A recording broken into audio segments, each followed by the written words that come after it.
Okay, I'm here today at Jerry Lossin's house up in the UP.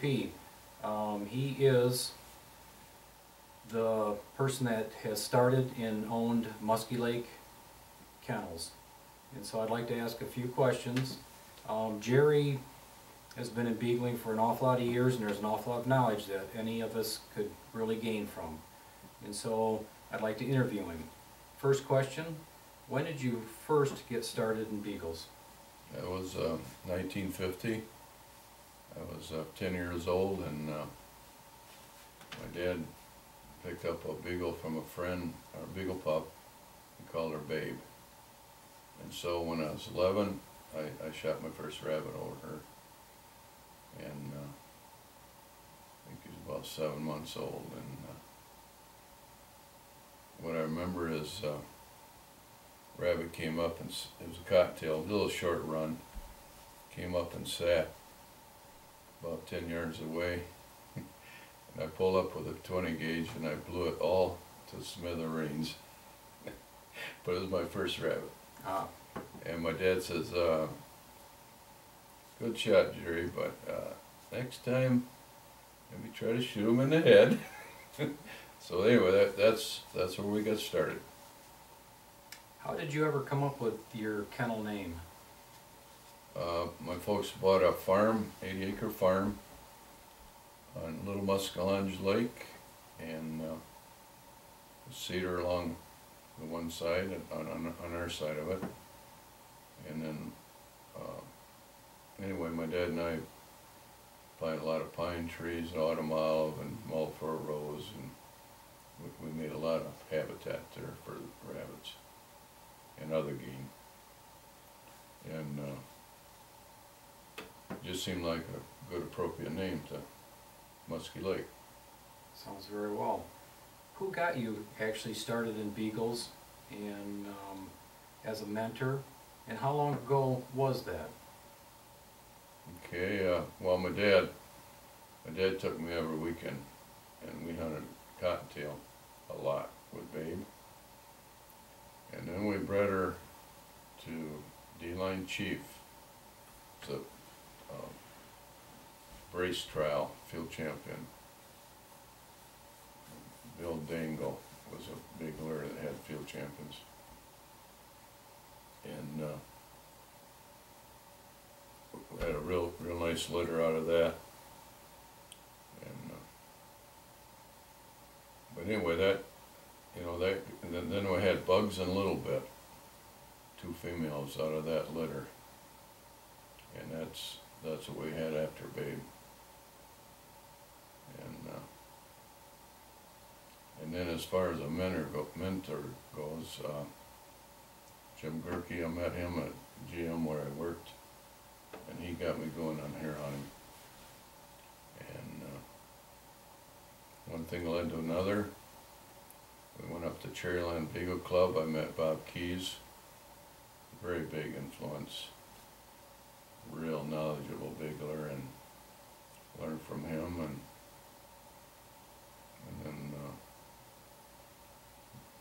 anyway, so let's see, do we want to do where we got the breeding from? Yes. Okay, well.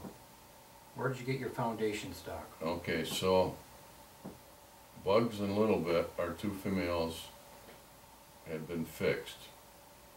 One purposely and the other one because it had to, because of health reasons. So we didn't have it. And Jim Gerke, well anyway, we run bugs on hair, and she did a nice job, and this is at around 10 years old. And Jim got the idea that, you know, he really liked that breeding and the way she ran. So we located a litter mate male that was in Grand Rapids. It was Sam, son of Babe, that's what they named it. And Jim Gerke's friend, Jim Kozo, had a female named Bridget that he wasn't even using, and she was real out of luck, pretty slow cottontail stuff, breeding. And so we took Bridget, bred him to Sam, and that's where we got Sweet Talking Belle, Cedar Rosa Buzz, and Belle was the main foundation. And then took Belle up, and she made a pretty good showing running hare in a pack. I was with Bob Keys, so he suggested taking to a field trial. Took her to Ishpeming and won a largeback trial with her. And so then Jim said, boy, you know, this, or Bob Keys said, this Lakeside Snowflake has really been producing good, and it's right out of Mount Zion Peak. And so we bred Belle to Mount Zion Peak, or no, to Lakeside Snowflake. And what we were doing was, we were blending, Belle had the line control, big, powerful nose, a lot of nose, nice, pretty ball mouth, and bred to Snowflake, which had a lot of drive for the hare trials. And we got kind of a blend out of the litter. And the first litter was 8 or 10, and we had 2 field champions and 2 near field champions. And those were the only 4 that ever got to a trial. Wow. And the other 6, you know, just as far as I know, they all were above average gun dogs. That's 10 out of 10. Yes. Which is unheard of usually. And then I sent Belle out to New York, bred to J-Wall of Roxline. And that was an international field champion, and we got 2 or 3 out of 5 turned out good. Maggie was really a nice run female that I sold to Russ Hubbard, and we bred her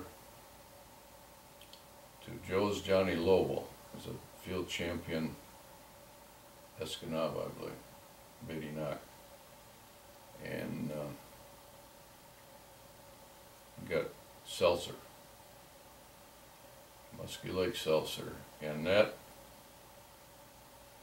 is one of my best dogs ever. Yeah. So then, let's see, we'll go bred Seltzer,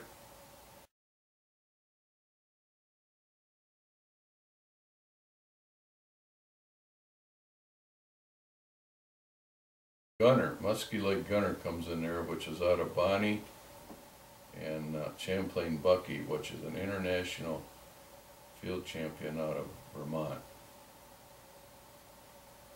But anyway, we ended up with, out of Seltzer, we had Darby and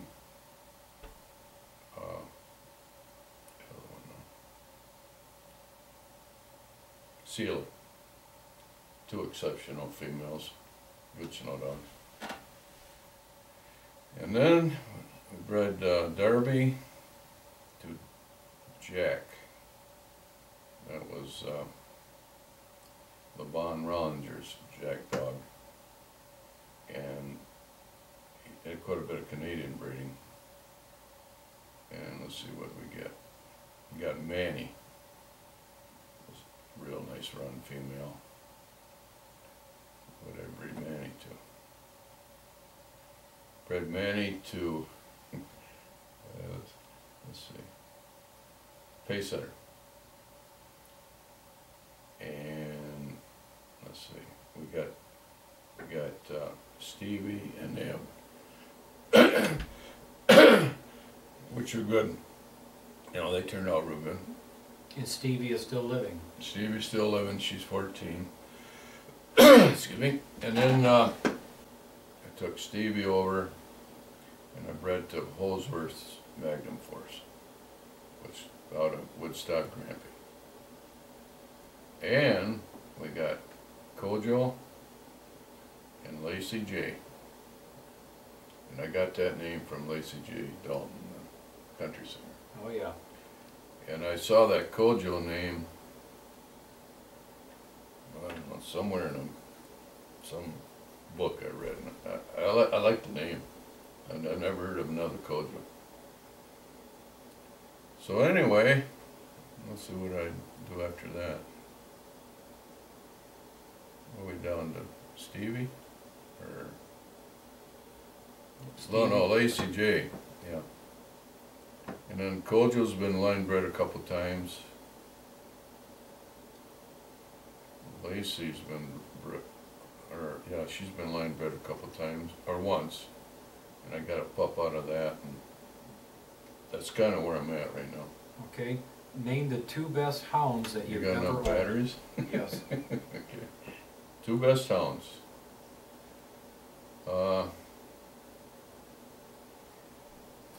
My favorite of my own was Bonnie. And it's the only dog I ever, and that was out of Bell and Snowflake. And out of that first litter. And it's the only dog I've ever seen run to kill the rabbit or hare and eat it. Wow. She was, she could eat a whole rabbit. Wow. And she killed a few rabbits, you know, run them down. And then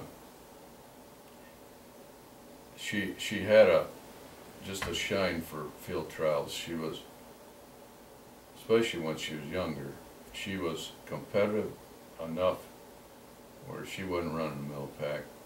You know, I mean, it was rare, but almost all the time when you'd see them, she'd be leading. And she was incredibly quick.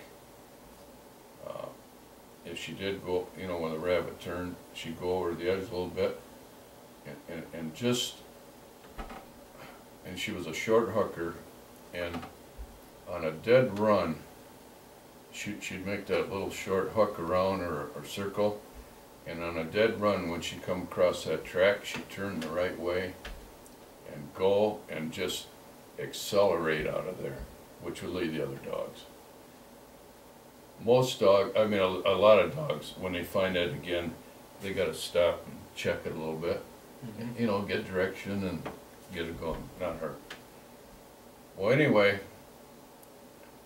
she won the Derby trial at Cherryland, took her to Iron Mountain Derby Championship. This is all the best derbies that year, and she did real well there, won that. And then I finished her in, you know, here in Michigan and New York. She won at Sandy Creek. So she had 4 wins in Michigan. And then she had 3 wins in Canada. And in her whole lifetime, she never had a 2nd, 3rd, 4th, or 5th. Wow. Yeah, I mean, that's how. Outstanding dog. Well, she was dominant. She was like well, Jim Gerke and I, you know, we referred to it as like a hybrid, a superstar like Michael Jordan. But I you know, it sounds like I'm bragging, but I'm telling it like it is. Facts are facts. Okay, the other dog would probably be Seltzer. Yes? Yeah. She was very, very good. I took her to one trial, Canada. She won it. Wow. Never took her back. Never put her in because I was kind of phasing out of trials.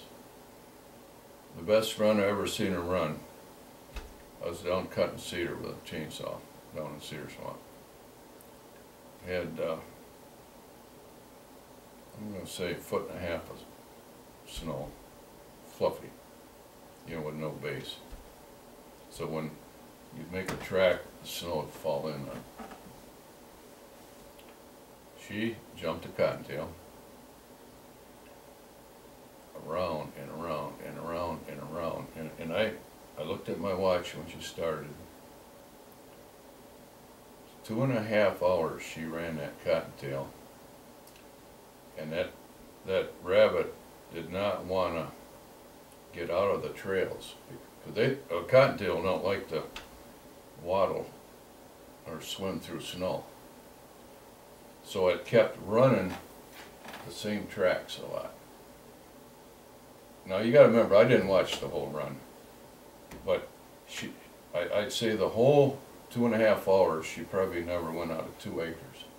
Wow.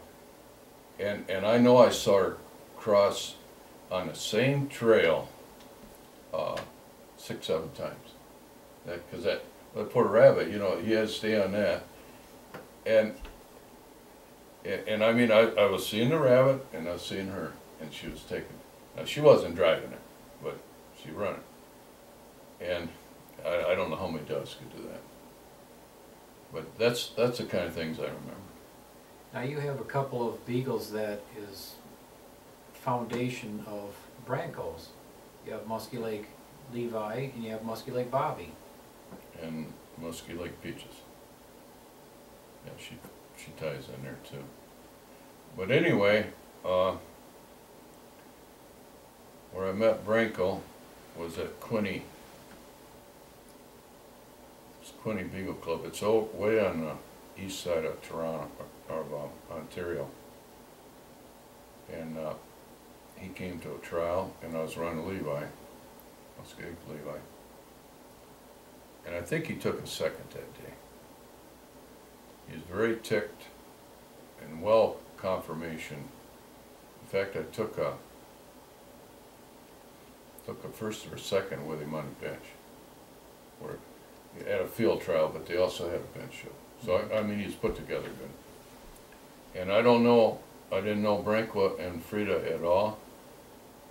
And I had all my dogs tied out, and they come up and started talking to me, and they hadn't been and they lived right in Toronto then, and they were just getting started on beagling, and they didn't talk good English, and they'd been living when they immigrated over here from Croatia. Am I rambling too much? Nope. Okay. Anyway, they came to stay with some relation or some friends, and these people used the F word a lot. So this was part of the English that they learned. And when they came over and talked to me, you know, you imagine what I was hearing, and Brenko he did not know his English well. In fact, Frida kind of had to translate sometimes, you know. But so anyway, they said, Brenko said, yeah, I like dog. I like your Levi dog, but more broken than that. And I like to breed to that dog, or something, you know, some kind of goofy thing he says. He says, I'd give you a call, and he says, I send Anna's aunt to you. You breed to Levi. I mean, this is, you know, he saw something in that trial. He saw something in Levi that took his interest. And I don't, you know, I think he liked the conformation of the dog. And maybe the ticks. You know, he was heavily ticked. I mean, I really don't know. I never talked to Brenko about that. So he calls me on the phone, and terrible time trying to understand him. But I finally had to keep asking him repeat. And I finally got to, when he was gonna send Anna's Ann to the airport, and I had to go 30-some miles to Kent County to pick her up. And he called me the day he shipped her, and I'm sitting here waiting for a call from the airport. No call that day. I don't know what went wrong. I know it had to be the airport, people there. But that poor dog was left in that box until the afternoon of the next day. I mean, terrible.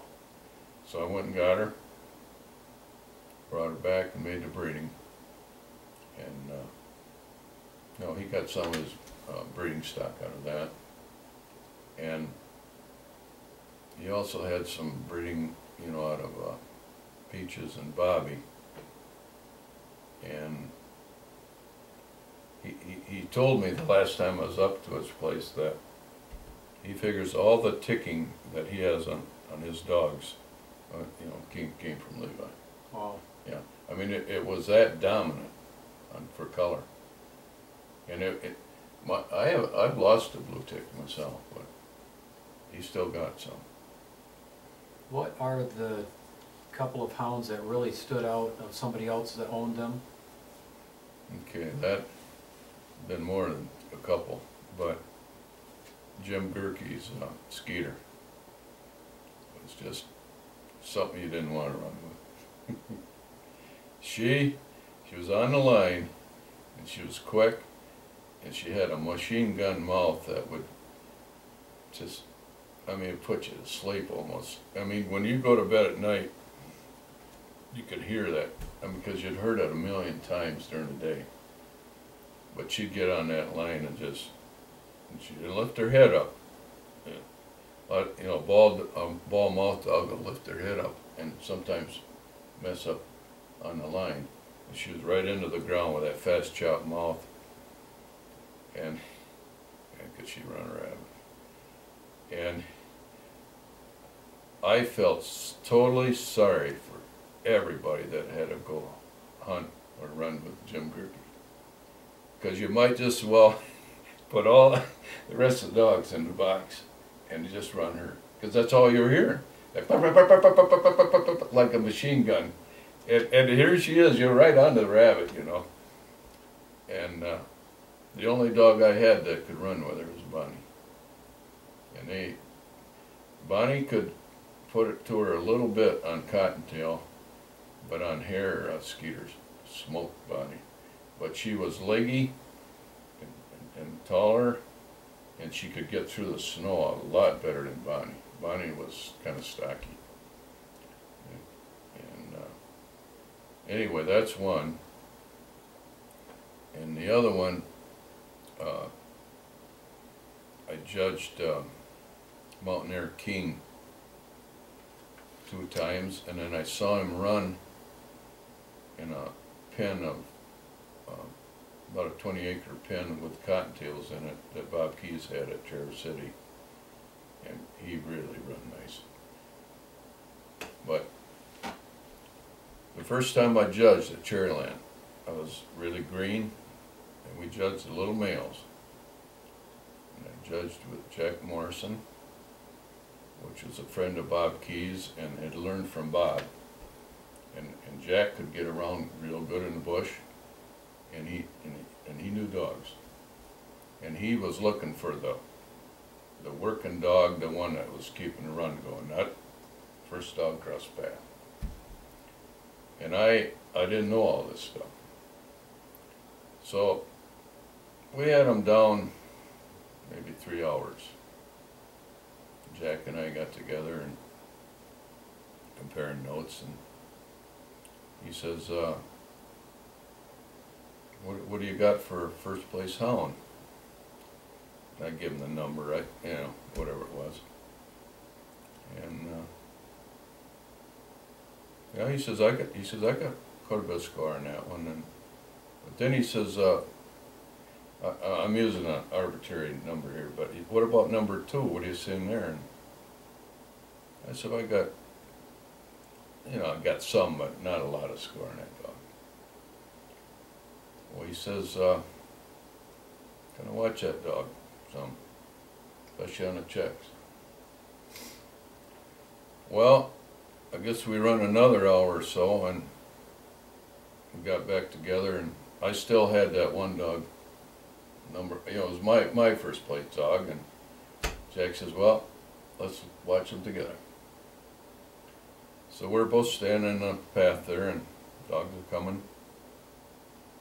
Hare comes out, quite a ways down from us, and run down the path towards us about, oh man, long ways, maybe 40 yards, and then cut in. And I mean, this is about perfect. And we're both standing right there, knew right where the mark line was. And here they come. And that dog that I had with my first dog come out first on it, overran. And this number 2 that Jack had didn't hardly overrun, right back there, brought it down that path. And the one I had first, by the time they got down to where the hare turned in, that dog had jumped out ahead a little bit, and then overran again, and this dog made the turn back in again. I mean, 2 times right in front of us. And so, anyway, we watched them a little more, and you know, same thing. So anyway, when they called off the dogs, that number 1 dog was Mountain Air King, and number 2, the one I had, was Dyson's Gen Red Smoky International. So I mean, he went on and made international. And then the other story, they wanted me to come up and judge a small pack, or a fun trial, they call them, or just a sanctioned trial, not a license. And Bob Key says, anybody else you can get to judge with you. So I asked Ron Kivenen. Ron had never judged, and Ron's extremely bullheaded. And not, well, he wasn't real experienced. So we had a pack of, it was 13s, males and females, put them down, and I still remember it. Didn't hardly put them down, and you could hear this number 1 dog. I know it's number 1. And a little extra mouth down there, you know, and kind of fast chop mouth. And I was thinking, yeah, I better kind of keep an eye on that one. So anyway, as the run went, and we were judging, time after time after time, that number 1 dog was getting them back and making the turns. And there was one in there that's fast, and you know, on the straight drive, it was across the paths most of the time first. So I get together with Ron. What do you got, Ron? Oh, he says, that number so-and-so, man. He says, wow, we got a lot of score in that dog. I said, what about number 1? He looks, a little bit, you know. And this is a fun trial. They want to put another pack down, and it's not a licensed trial, you know. I mean, you got to be reasonable on this. Well, I said, watch number 1, Ron, and you know, see what you think of him too, you know. So we had another hour, and meanwhile, these people wanting to pick dogs up and get out of there. And I get with Ron again, and yeah, I still got this one, number 1. And so, well, I guess we're going to have to watch them together. So we watched them together, and that number 1 did the same thing as first time when I judged with Jack Morrison. And I showed it right to Ron, and he's so bullheaded, and he still wanted to run them more. I said, Ron, it's 1 o'clock. The guy, you know, we haven't had any lunch, and they want to put another pack down. I said, it's only a fun trial. And I had to really argue with him, but we finally called it. So they called off the dogs, and then that number 1 was Mountain Air King. And Bob Keys had him there for breeding, and he snuck that dog in. He Didn't let anybody know, you know. It was one their king. So. And one other one was this Rowdy dog. It was out of Bonnie and the International out of Vermont. Champlain Bucky. And I was trialing real hard at the time, and so I sold Rowdy, just a young dog. I don't even know if he was started. He might have been, to a friend of Bob Totten's. And I never thought much more of it. And I was trialing. I was looking for speed on my dogs for the large back trials. And I started hearing things about Rowdy. You know, the guys were shooting a lot of rabbits over. So I asked the guy to bring him over and we'll run, you know. And I put down some of my fast dogs and he could not run one. So I'm thinking, yeah, so much for Rowdy. And there was where I made my first mistake. Well, when Rowdy's about 8, I'd been hearing more about how they liked him, you know, gunning rabbits over him and hare. And this guy had lost completely interest in the dog. He wasn't running, wasn't doing nothing. So I go over to his house, and me being so stupid, I offered him $600 without even negotiating, without asking him how much he wanted for the dog. He might have said $200, or I could have offered him $200. Well, God, did he jump on $600 back then. So Rowdy's mine. And my plan, he was still young enough, that small pack was starting. I really feel that he'd have made field champion there, could have got him to Canada and probably international. Well, anyway, we took him down by Hastings on Cottontail. It was just like running a machine, around and around and under all that brush and all that crap. And it didn't matter where that Cottontail went. And around and around and around. And then we took him up on hare and did real good on them. But you couldn't run him with real fast dogs. He was kind of between slow and medium speed. So I had all these plans of campaigning him and all this, and Jim Caboose had him because he was hunting him, you know, up at the cabin and stuff. And my plan was to start that spring and really campaign him in the small pack trials and start breeding to him. By the way, he never got bred to one female. But anyway, he was a ravish eater, just like Bonnie, his mother. He chewed through the wood, through the plywood. And he got over and filled up on dry dog food, just bloated himself.